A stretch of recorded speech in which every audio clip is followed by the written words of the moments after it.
Welcome back to The Grind. Today we're going to talk about the Temple Raid PvP event. As you can see, the fortification event is still finishing up. I managed to get to the 3 million point tier, which was nice. Give me a little bit of extra sigils as I'm going to get Ronin hopefully in the next week or two. Couple other updates, sorry about that cat. A couple other updates coming into the last 2 weeks of the season.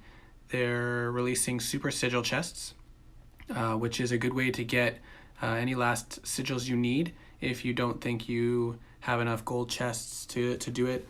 The super sigil chests are a great way to get isolated sigils with your rubies. They're also releasing a new Empyrean dragon, so you can start breeding those.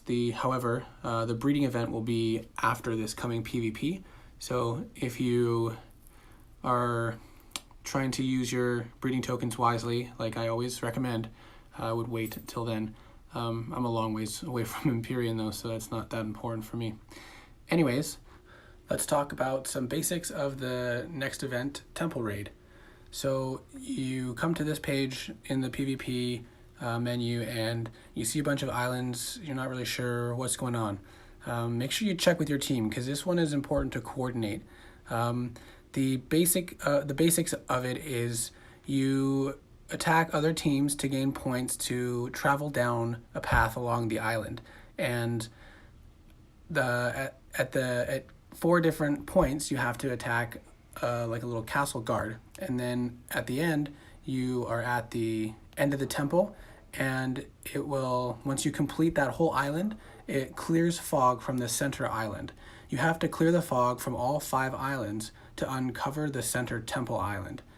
The part that is important about finishing the islands is once you clear the island, you get to attack the temple guardians, and it doesn't cost energy unless you lose the attack and you have to repeat it, but it's a great way to get extra points to your personal and team score without spending energy.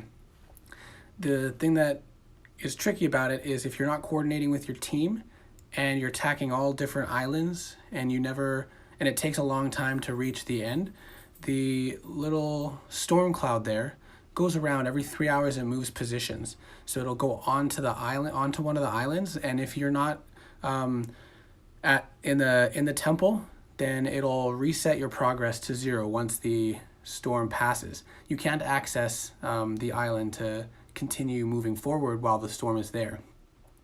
And then after it leaves, if you weren't in the temple, you'll be set back to the beginning, and then the storm will be in between the 2 islands again, moving in a counterclockwise fashion, and in 3 hours it'll move to the next island.